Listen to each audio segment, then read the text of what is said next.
Team physician Dr. Robert Setari This has got to be sterilized and preserved. takes miracles and turns them into scientific explanations. We wanted to know whether a sharp rod, one with a pointy edge, or a dull rod, as was the case in Neil's situation, would have made any difference in the damage that was done to the organs and to the soft tissues as the rod travels throughout the body. So we did a two-part experiment. First, we want to mimic the organs and soft tissues in the body. So we took 6 clear pouches, pressed them together, and filled them up with colored liquid. Then we mimicked the real-life situation that occurred to Neil.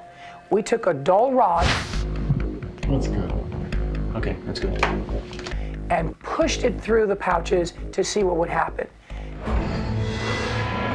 Interestingly enough, the pouches separated with minimal damage.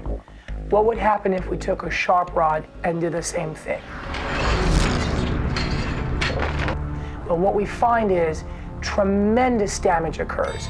The sharp rod actually perforates and tears the pouches just as it would do in a human body, tear and perforate real organs and real human tissue. Team physician Dr. Robert Setari analyzed these injuries.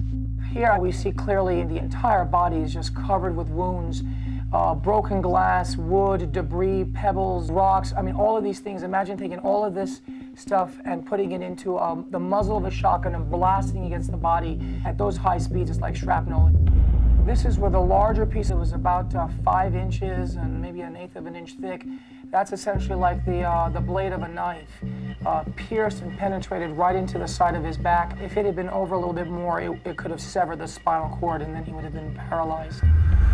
These are the 2 fingers that were nearly avulsed, torn off from his hand. They were cut, none of the bones fractured, but the flesh was cut, the ligaments was cut, the tendon was cut until literally these 2 fingers were hanging by a thread of skin or a thread of flesh.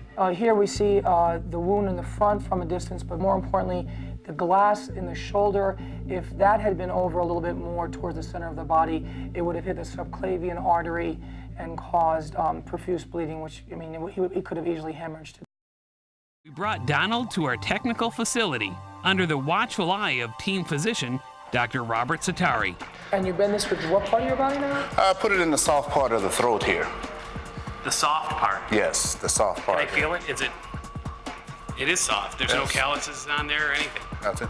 The area of the neck where the rod will go is just below the Adam's apple and thyroid gland. Only thing here is soft tissue. There's no bone, there's not a lot of muscle for protection, especially in the front of your neck. Right. Important passageways for both food and air.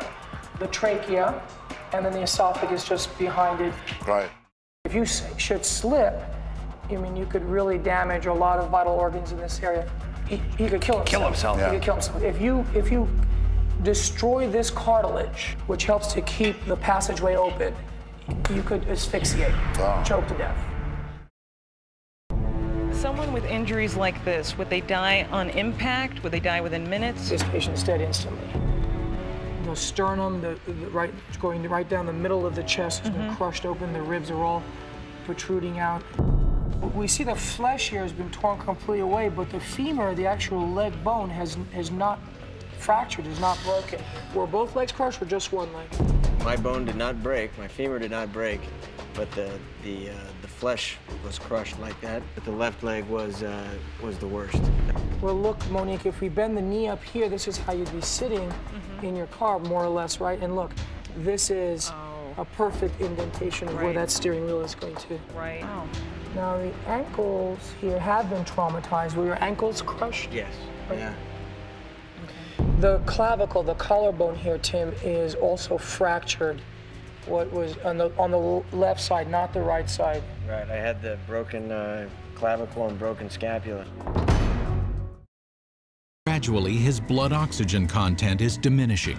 Less oxygen. This is the primary reason why most people who stow away in airplane wheel wells die. Definitely seeing some frost and icicles forming in our blood supply here. Our toes have completely stopped. And look, there's a little icicle hanging here. Yeah, right out the eye. Right, so frostbite is starting to set in. Oh boy, look what's going on. Core body temperature has dropped down to 80. This is now severe hypothermia. this person's comatose. Doctor, the light's off. I mean, it's completely out. The last one. That's it. This guy's dead. He's a goner, huh? That's it.